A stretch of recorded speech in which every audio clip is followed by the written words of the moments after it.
Bismillahirrahmanirrahim. Assalamualaikum warahmatullahi wabarakatuh. Alhamdulillah, hamdan katsiran tayyiban mubarakan fih, kama yuhibbu rabbuna wa yarda. Asyhadu an la ilaha illallah wa la syarika lah, wa asyhadu anna Muhammadan abduhu wa rasuluh. Wa inna asdaqal hadisi kitabullah wa khairal huda huda Muhammadin sallallahu alaihi wasallam. Wa syarrul umuri muhdatsatuha wa kullu muhdatsatin bid'ah. Wa kulla bid'atin dhalalah wa kulla dhalalatin finnar. Para jemaah yang dimuliakan oleh Allah Subhanahu wa taala, pemirsa dimanapun berada, alhamdulillah, bersyukur kita kepada Allah Subhanahu wa taala Rabbul alamin atas segala nikmat yang diberikan kepada kita, dan kita bermohon kepada Allah Subhanahu wa taala semoga Allah Subhanahu wa taala mengistiqomahkan kita, mengistiqomahkan hati kita, meneguhkan hati kita di zaman yang penuh dengan fitnah. Kita bermohon kepada Allah Subhanahu wa taala semoga kenikmatan yang Allah Subhanahu wa taala berikan kepada kita, kita mampu untuk mensyukuri, mampu untuk menjadikannya sebagai sarana untuk menuju ridha Allah Subhanahu wa taala, dan bukan malah sebaliknya. Nikmat yang Allah berikan malah kita jadikan sebagai sarana untuk menuju murkanya Allah Subhanahu wa taala. Salawat dan taslim semoga senantiasa tersampaikan kepada junjungan kita Nabi besar Muhammad sallallahu alaihi wasallam. Allahumma shalli wa sallim wa barik alaihi. Jemaah yang dimuliakan oleh Allah Subhanahu wa taala. Insyaallah pada kesempatan ini kita akan kembali melanjutkan bahasan kita dari ensiklopedia larangan dalam syariat. Dan alhamdulillah kita sudah menyelesaikan pada bagian pertama, di mana pada bagian pertama ini terdiri dari 78 pasal dan merupakan ringkasan dari kitab Al-Kabair yang ditulis oleh Al-Imam Az-Zahabi rahimahullahu ta'ala. Dan kita sudah menyelesaikan bahasan itu, alhamdulillah. Dan untuk kedepannya, insya Allah kita akan masuk pada bahasan kedua, di mana bahasan kedua ini merupakan perbuatan-perbuatan haram, dan Syekh Pahlawi di sini mensarikannya atau menukilkannya dari beberapa kitab, ya, di mana pada bahasan kedua ini merupakan perbuatan haram atau dosa-dosa besar yang tidak disebutkan di dalam kitab Al-Kabair, ya. Di antara kitab-kitab yang dijadikan sebagai rujukan oleh Syekh Pahlawi untuk menulis bagian kedua ini, yang pertama adalah Az-Zawajiru an Iqtirafil Kabair yang ditulis oleh Al-Imam Ahmad bin Hajar Al-Haytami, atau yang lebih dikenal dengan Imam Al-Haytami. Ya, beliau merupakan salah satu ulama besar dalam mazhab Syafi'i. Dan nama beliau bukan nama yang asing bagi kita. Kemudian ada Tanbihul Ghafilin an A'malil Jahilin, ya, yang ditulis oleh Ibnu Nahas Ad-Damsyiki. Kemudian ada Tahrirul Abrari min Thamanina Sababan Lidukhulin Nar, ya.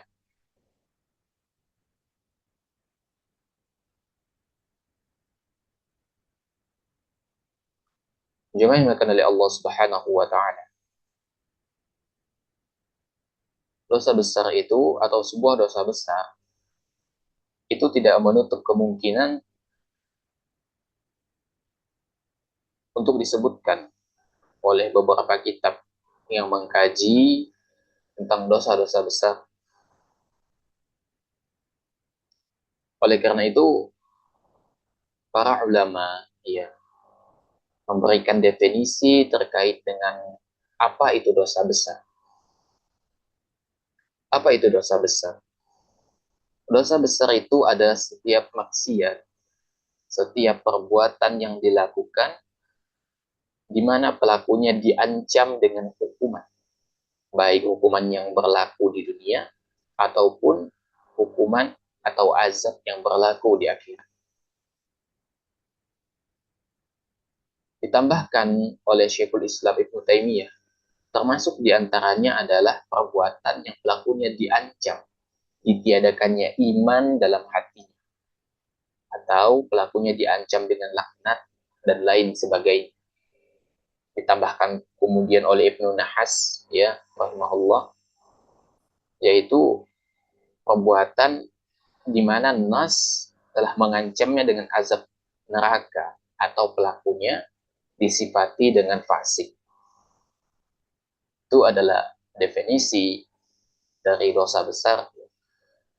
Setiap perbuatan yang terdapat ancaman berarti dia termasuk dalam dosa besar. Tidak peduli apakah ancaman itu berlaku di dunia atau berlaku di akhirat. Apakah ancamannya itu ya pelakunya disifati dengan fasik ya atau diancam dengan azab neraka atau laknat begitu. Ya, oleh karena itu kata Syekh Al-Talawi ya, pada bagian ini, pada bab ini, bagian perbuatan-perbuatan haram adalah terdiri atas beberapa dosa besar dan perbuatan haram yang sudah kita ketahui atau lumrah kita dengar, namun tidak disebutkan di dalam kitab Al-Kabair yang ditulis oleh Al-Imam Az-Zahabi rahimahullahu ta'ala. Nah,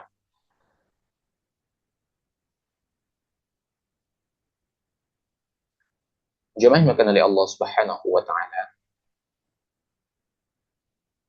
Baik, kita akan masuk pada perbuatan haram yang pertama, yaitu menolak melaksanakan hukum kisos. Menolak melaksanakan hukum kisos.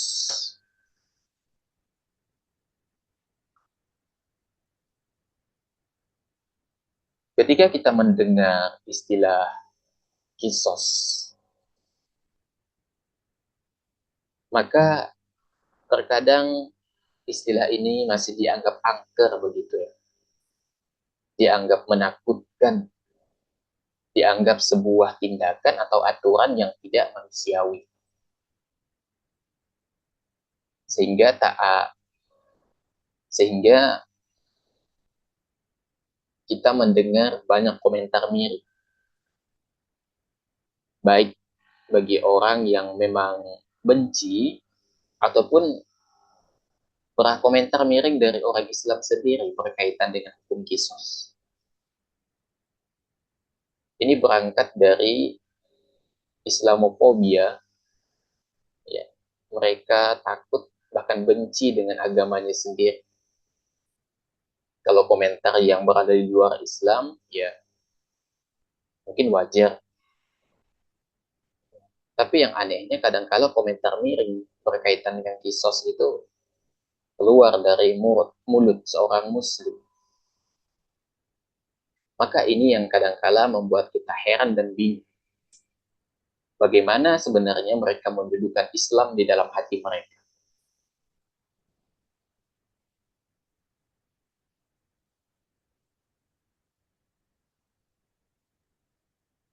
Ana teringat di media beberapa waktu lalu ada seorang anak yang menikam pelaku pemerkosa ibu.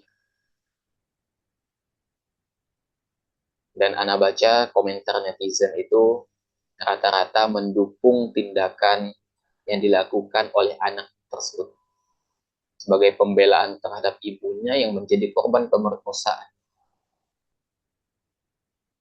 banyak netizen yang mendukung tindakan anak tersebut, bahwa yang dilakukan anak tersebut merupakan tindakan yang wajar. Bahkan jika kita nalar pun wajar jika anak tersebut sampai emosi sedemikian rupa, terlepas dari yang dilakukan anak itu salah atau benar. Tapi kita di sini menalar bahwa yang dilakukannya itu wajar-wajar saja. Nah,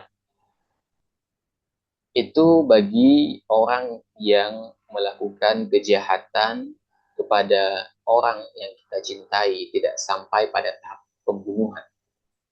Emosinya luar biasa bagi pihak yang terdampak. Bahkan kita yang membaca dan mendengar atau menyaksikan pun itu tersulut emosi bahkan.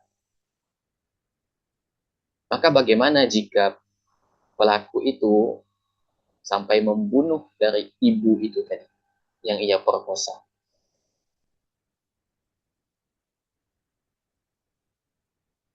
Maka akal kita, logika kita mengatakan, maka wajar jika anak dari korban itu sampai membunuh pelaku.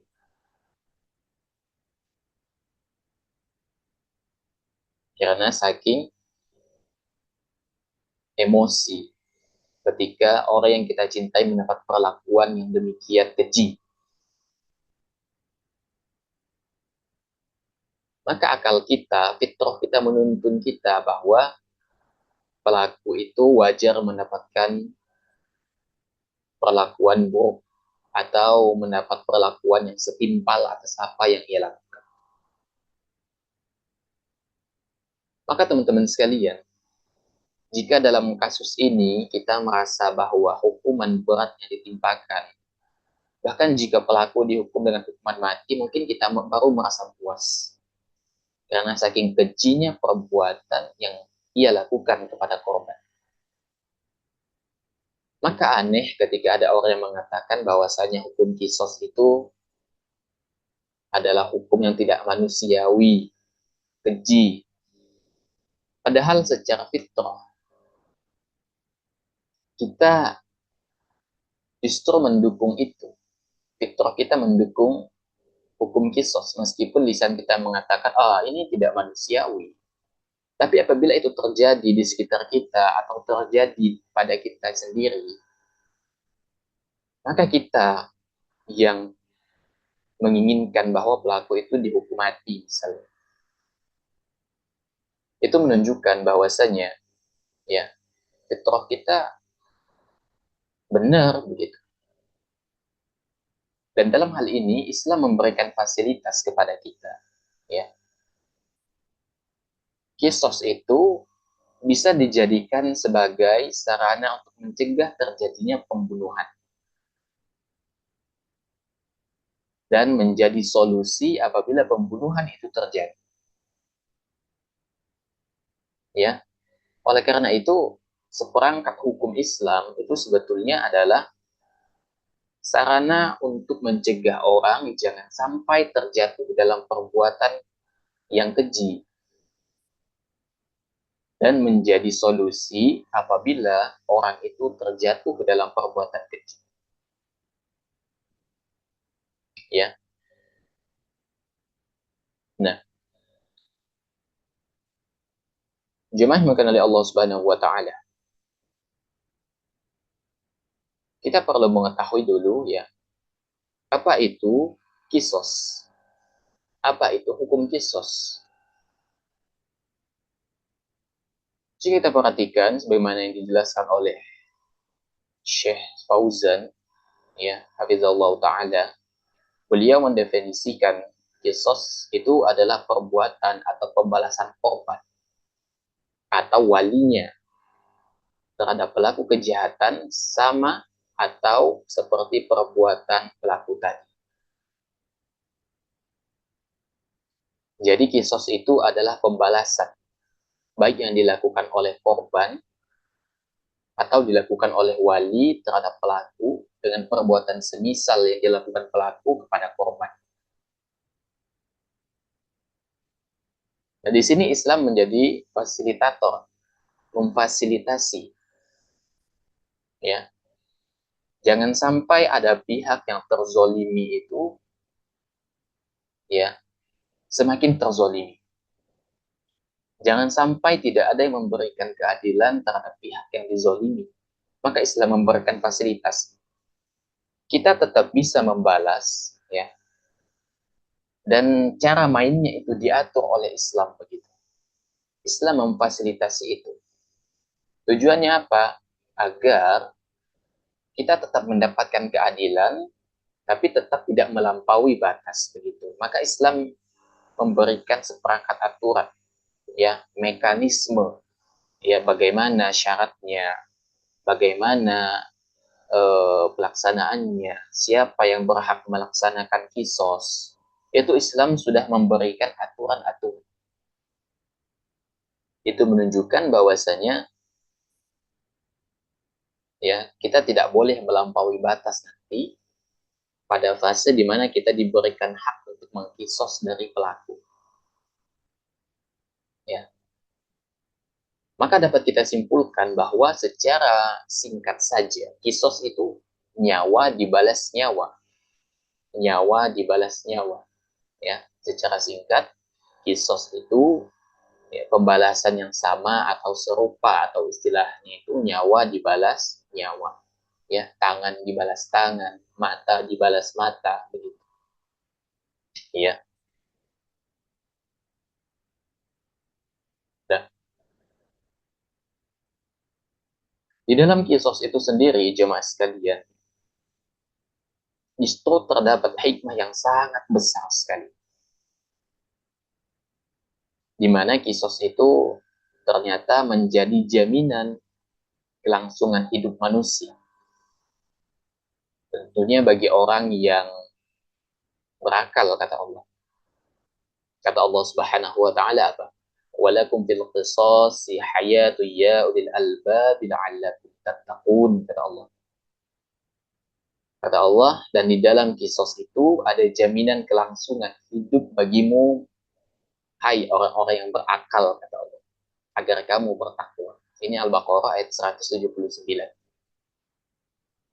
Ya. Secara singkat, ya, Al-Imam Asy-Syaukani menjelaskan ayat ini bahwa di dalam hukum kisos itu terdapat jaminan kelangsungan hidup bagi jiwa manusia. Karena jika dilihat dari efek, kisos itu bisa menjadikan manusia itu mengurungkan niatnya apabila ingin melakukan pembunuhan. Ya, sehingga terjadi perlindungan terhadap jiwa manusia melalui fasilitas hukum. Oleh karena itu, dia bisa menjadi jaminan kelangsungan hidup bagi jiwa manusia. Ya, selain itu, hukum kisos yang membuat orang agar tidak meremehkan pembunuhan. Karena jika orang sudah tahu konsekuensi apa yang akan dia terima, maka dia akan berpikir ulang. Jangan sampai dia melakukan perbuatan itu dan dia mendapatkan konsekuensi yang berat gitu. Jadi dia mengurungkan niatnya apabila dia akan melakukan perbuatan perbuatan keji, yaitu pembunuhan. Ya,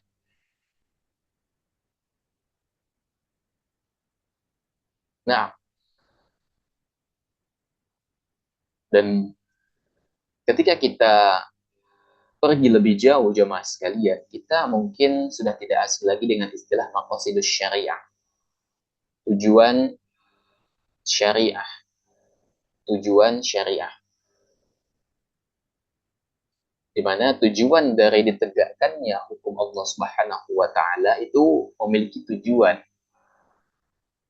Tujuan diterapkannya hukum Allah itu ya bukan hanya sekedar diterapkan, akan tetapi ada tujuan di sana, ada maslahat di sana. Baik itu tujuan itu tercapai di dunia ataupun di akhirat. Ya.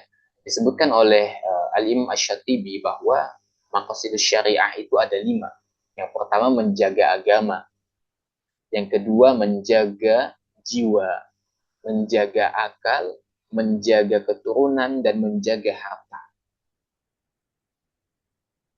Jadi diterapkannya hukum Islam itu untuk menjaga lima hal itu. Kisos kemudian untuk menjaga apa? Untuk menjaga jiwa. Kenapa kita dilarang kemudian misalnya mengkonsumsi minum-minuman keras untuk menjaga akal dan untuk menjaga jiwa. Karena banyak orang yang tewas karena mengkonsumsi miras oplosan sehingga membahayakan nyawanya. Kenapa kita dilarang untuk melakukan perzinahan? Untuk menjaga keturunan dan untuk menjaga jiwa, karena banyak orang yang melakukan misalnya seks bebas, akhirnya dia terkena infeksi menular seksual. Itu maqasidus syariah. Tidaklah syariat Islam itu diterapkan, ditegakkan kecuali untuk mencapai lima hal itu. Dan ini merupakan di antara kemanfaatan yang luar biasa sebetulnya apabila kita menerapkan syariat di dalam hidup kita dan kita tegakkan syariat itu di dalam lingkungan masyarakat kita. Maka akan tercipta tatanan sosial yang lebih baik tentunya. Karena ya, tatanan sosial terbaik itu adalah tatanan sosial sebagaimana yang digariskan oleh Sang Pencipta Allah Subhanahu wa taala. Ya, itu tatanan sosial yang terbaik. Nah, jemaah yang oleh Allah Subhanahu wa taala, ya. Kembali kita kepada apa yang dinukilkan oleh Syekh Pahlawi di sini. Beliau menukilkan dua dalil berkaitan dengan menolak hukum kisos, ya. Berkaitan dengan menolak melaksanakan hukum kisos. Di sini Syekh Pahlawi menukil dua dalil berkaitan dengan masalah ini. Pertama, hadis Nabi Shallallahu Alaihi Wasallam bahwa Nabi Shallallahu Alaihi Wasallam mengatakan barang siapa terbunuh sedangkan pelakunya tidak diketahui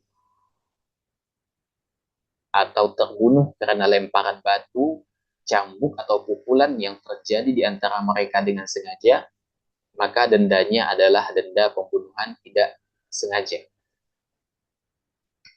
Ya. Dan barang siapa dibunuh dengan sengaja, maka pelakunya harus dikisos. Barang siapa menolak melaksanakannya, ini poin pentingnya, niscaya laknat serta murka Allah akan menimpanya dan tidak akan diterima taubatnya maupun tebusan darinya. Ini diriwayatkan oleh Abu Daud dan An-Nasai. Jadi dalam hadis ini ya, Nabi Shallallahu Alaihi Wasallam menjelaskan beberapa hal. Yang pertama bahwa jika terjadi pembunuhan tidak disengaja, ya, maka pelakunya dikenakan denda pembunuhan tidak sengaja. Artinya pelaku hanya dikenakan hukum diat saja. Tapi jika terjadi pembunuhan disengaja yang sudah direncanakan, kemudian yang sudah terencana eksekusi pembunuhan, apapun itu caranya, selama itu disengaja maka pelakunya dihukum kisos. Pelakunya dihukum kisos begitu. Lalu apa yang terjadi jika hukum ini tidak ditegakkan? Maka akan mendapatkan laknat serta murka Allah Subhanahu wa taala tentunya. Ya. Dan tidak akan diterima taubat ataupun tebusannya kata Nabi sallallahu alaihi wasallam. Kemudian dalam hadis lain ya, bahwa Nabi sallallahu alaihi wasallam juga bersabda, "Man halat syafa'atuhu duna haddin min hududillah, faqad addallaha fi amrihi." Barang siapa yang syafaatnya menghalangi terlaksananya sebuah hukum di antara hukum-hukum Allah, berarti dia telah menentang perintah Allah. Ini diriwayatkan Abu Daud dan yang lainnya. Maka barang siapa yang menolak, siapa yang menghalangi, siapa yang mengkritisi, siapa yang protes terhadap hukum kisos, berarti dia telah menentang hukum Allah Subhanahu wa taala, dia telah menentang perintah Allah. Dan ini tidak terbatas pada kisos saja. Semua hukum yang ditentang, semua hukum yang digantikan oleh hukum buatan manusia, berarti dia telah menentang hukum Allah Subhanahu wa taala. Ya, dan kita tahu apa konsekuensi bagi orang yang menentang hukum Allah Subhanahu wa taala. Ya, tentu dia akan mendapatkan murkanya Allah Subhanahu wa taala. Itu adalah dua dalil yang dinukilkan oleh Syekh Tahlawi berkaitan dengan menolak melaksanakan hukum kisos. Bahwasanya siapa saja yang menolak melaksanakan hukum kisos, maka dia terancam mendapatkan laknat dan murka Allah Subhanahu wa taala, plus dia menjadi orang yang menentang hukum-hukum Allah Subhanahu wa taala. Jemaah yang oleh Allah Subhanahu wa taala, ya, kita perlu tahu ya, dalil yang menjadi dasar pensyariatan kisos. Jadi kisos itu sudah ada dalil pensyariatan. Ayat pertama tadi sudah kita bacakan dari Al-Baqarah ayat 179 dan akan kita bacakan dari 178-nya. Dan kita akan lanjutkan ke ayat selanjutnya 179. A'udzubillahi minasyaitonir rajim. Ya ayyuhalladzina amanu kutiba alaikumul qisasu fil qatl. Al-hurru bil hurri wal 'abdu bil 'abdi wal unsa bil unsa. Faman 'ufiya lahu min akhihi syai'un fattiba'un bil ma'rufi wa ada'un ilaihi bi ihsan. Dzalika takhfifun min rabbikum wa rahmah. Faman i'tada ba'da dzalika falahu 'adzabun alim. Walakum fil qisasi hayatun ya ulil albab la'allakum tattaqun. Kata Allah, hai orang-orang yang beriman, diwajibkan atas kamu kisos berkenaan dengan orang-orang yang dibunuh. Orang merdeka dengan orang merdeka. Hamba sahaya dengan hamba sahaya. Ya, wanita dengan wanita. Barang siapa yang mendapatkan pemaafan dari saudaranya, barang siapa yang dimaafkan, begitu, hendaklah yang memaafkan mengikuti dengan cara yang baik. Dan hendaklah yang diberi maaf itu membayar diat kepada yang memberi maaf dengan cara yang baik pula. Yang demikian itu, kata Allah, adalah suatu keringanan dari Rabbmu dan suatu rahmat. Barang siapa yang melampaui batas sesudah itu, maka baginya siksa yang sangat pedih, dan di dalam kisos itu, kata Allah, ada jaminan kehidupan bagimu. Hai orang-orang yang berakal, supaya kamu bertakwa. Ini Al-Baqarah ayat 178 sampai 179. Ya. Kemudian hadis dari Abu Hurairah bahwasanya Nabi Shallallahu Alaihi Wasallam mengatakan, "Man qutila lahu qatilun fahuwa bi khairin nazaraini imma an yufda wa imma an yuqtal." Siapa yang menjadi keluarga korban terbunuh, maka ia memiliki dua pilihan. Bisa memilih dia dan bisa memilih untuk dikisos. Ini diriwayatkan oleh Al-Jamaah. Jadi kata Nabi SAW, ya, keluarga terbunuh itu memiliki dua pilihan.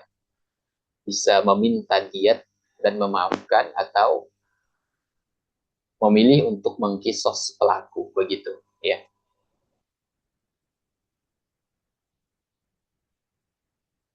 Jadi ayat dan hadis di atas itu menunjukkan bahwasanya, Anda tegaskan lagi bahwa wali korban pembunuhan, tentunya ini pembunuhan sengaja, ya.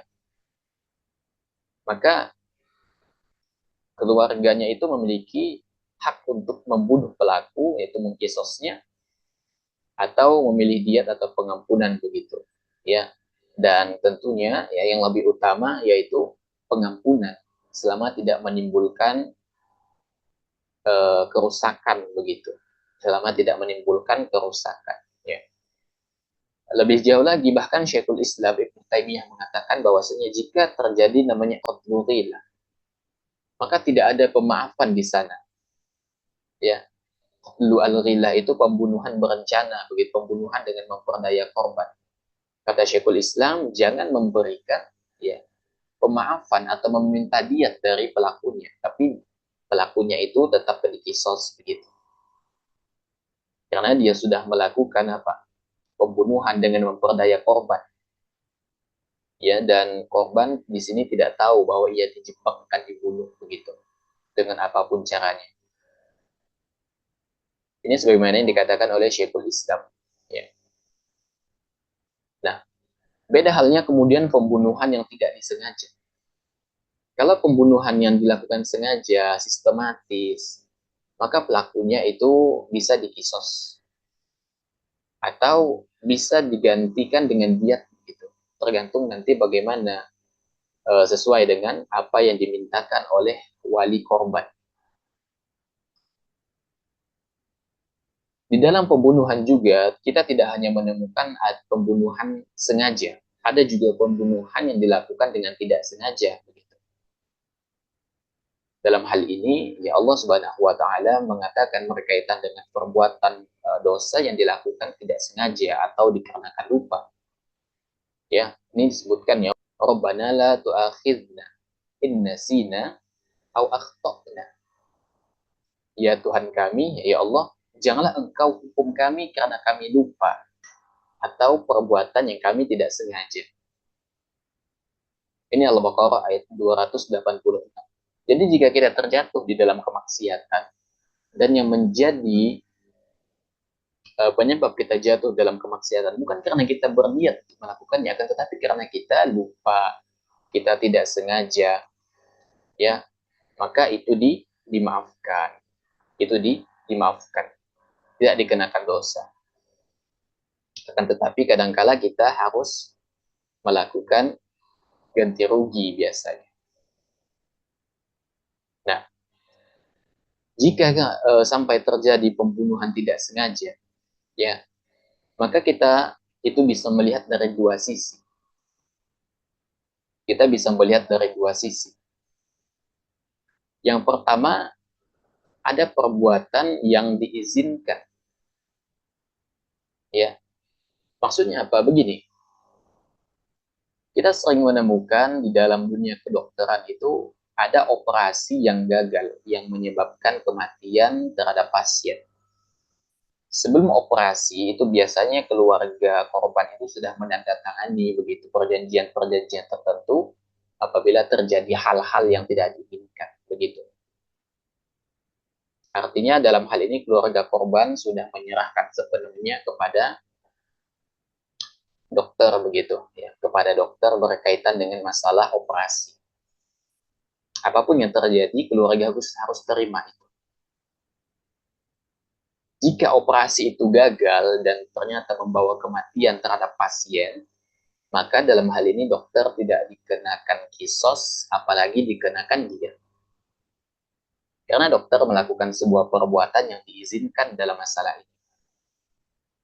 Ya, jadi misalnya dokter, karena perbuatan mengobati itu kan itu tindakan yang dibolehkan. Gitu. Itu tindakan yang dibolehkan. Ya,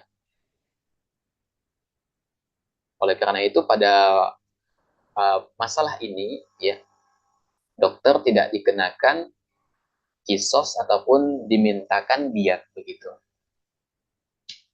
Itu yang pertama. Yang kedua, apabila perbuatan itu memang tidak diizinkan.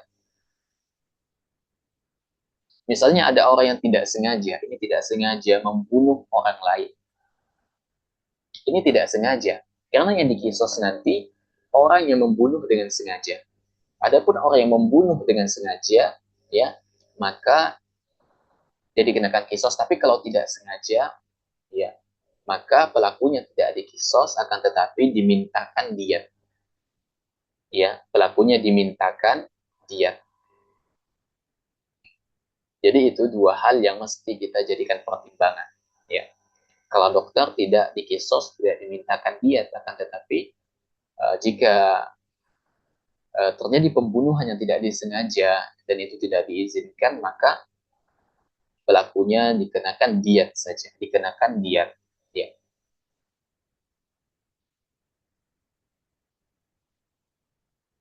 Jemaah yang oleh Allah Subhanahu wa taala, dan mesti kita tahu ya, hikmah dari pensyariatan kisos. Banyak sekali hikmah dari pensyariatan kisos. Jika antum bisa merenungi dari apa yang sudah kita pelajari sebelumnya, justru antum sudah bisa mencatat apa saja poin-poin dari hikmah pensyariatan kisos itu. Yang pertama, bahwasanya kisos itu bisa menjadi sarana penghapus dosa bagi pelaku pembunuhan. Ya, itu bisa menjadi sarana pensucian, ya, penggugur dosa bagi pelaku pembunuhan. Nanti terserah keluarga minta dikisos atau minta diat saja pengampunan, ya. Jadi itu yang pertama. Yang kedua, ya, hukum kisos itu bisa menjadi apa? Menjaga masyarakat atau menjamin keberlangsungan hidup masyarakat. Ya, sebagaimana ya di antara faidah dari firman Allah tadi apa? Walakum bil qisasi hayatu ya ulil albab la'allakum tattaqun. Bahwa di dalam kisos itu ada jaminan kelangsungan hidup. Jadi kisos itu bisa menjadi pencegah, pencegahan preventif, dan bisa menjadi pencegahan represif. Bisa menjadi pencegahan sebelum terjadinya, dan bisa menjadi solusi apabila pembunuhan itu terjadi. Tadi bahkan sudah kita jelaskan di awal-awal. Ya. Kemudian di antara hikmah kisos itu adalah sebagai apa? Untuk mewujudkan keadilan di tengah masyarakat, serta apa? Untuk membantu atau menolong pihak yang terzolimi. Dan memberikan jalan bagi wali untuk membalas pelaku sebagaimana yang dilakukan pelaku kepada korban. Ya, sebagaimana firman Allah Subhanahu wa taala, "Wala taqtulun nafsa allati haramallahu illa bil haqq.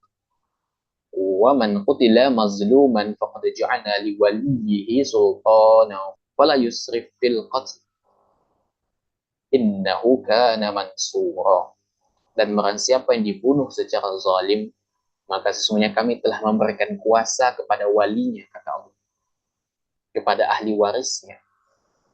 Tapi janganlah ahli waris itu melampaui batas di dalam pembunuhan. Sesungguhnya ia adalah orang yang mendapat pertolongan. Ini Al-Isra ayat 33. Jadi ya tentu ada batasan, ya, mau balas kisos, ingin membunuh balik pelaku pembunuhan, itu ada seperangkat aturan yang harus ditaati. Jangan sampai melampaui batas. Maka itu tujuan Islam menjadi fasilitator hukum kisos. Itu jangan sampai pembalasan itu terjadi, ya, malah justru menzolimi pelaku. Pembalasannya itu setimpal begitu, ya, mata kanan ya dibalas dengan mata kanan, mata kiri dibalas dengan mata kiri. Tidak boleh mata kanan dibalas ke mata kiri, tidak boleh. Ya, tidak tidak boleh. Atau misalnya tangan kanan yang dipotong, malah membalas yang dipotong tangan kiri, tidak. Ya, tidak. Ya, dan ini penting kita catat bahwa hukum kisos ini pelaksanaannya tidak boleh serampangan. Ya, tidak boleh perorangan. Tidak boleh dilakukan secara personal kepada personal, tidak. Ya, dalam hal ini yang memberikan fasilitas, yang memutuskan kisos itu adalah pemerintah, ulil amri. Maka itu dikembalikan kepada pemerintah. Sebagaimana ini dikatakan oleh Al-Imam Al-Qurtubi rahimahullah ta'ala, apa kata beliau, tidak ada perselisihan bahwa kisos terhadap pembunuhan hanya boleh ditegakkan oleh pemerintah. Artinya tidak boleh ditegakkan oleh perorangan, harus ditegakkan oleh pemerintah. Karena apa? Karena khawatir nanti akan terjadi tindakan yang melampaui batas begitu kepada pelaku.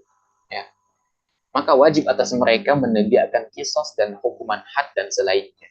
Karena Allah Subhanahu wa taala memerintahkan seluruh kaum muslimin agar menegakkan kisos, ya, maka tidak mungkin seluruh kaum mukminin siap untuk melaksanakan kisos. Maka hendaknya mereka mendirikan pemerintahan untuk menggantikan kedudukan mereka dalam penegakan kisos, hukuman had dan lain sebagainya.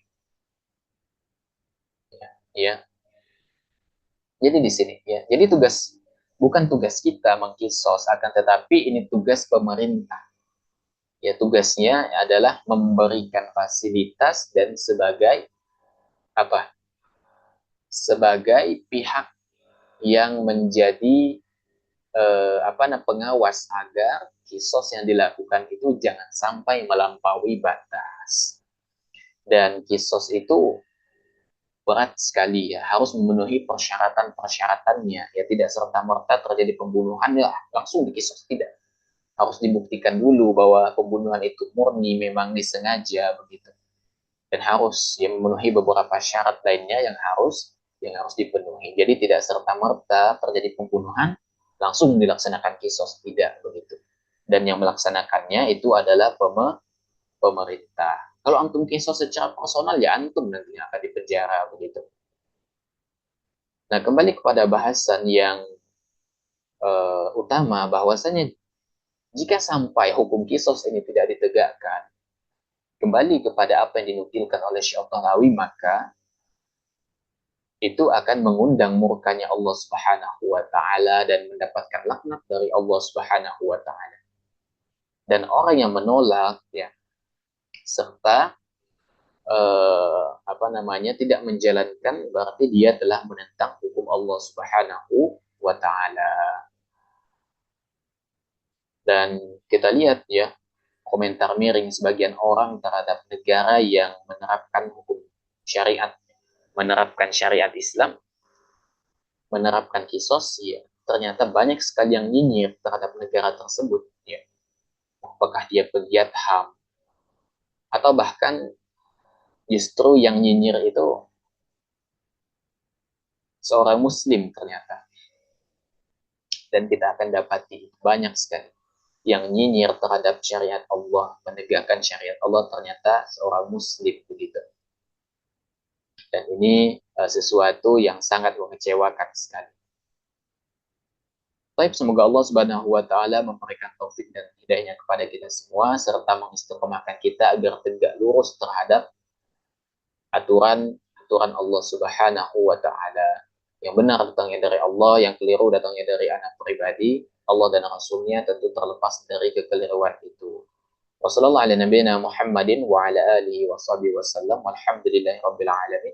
Subhanakallahumma bihamdika asyhadu an la ilaha illa anta astaghfiruka wa atubu ilaik walhamdulillahi rabbil alamin.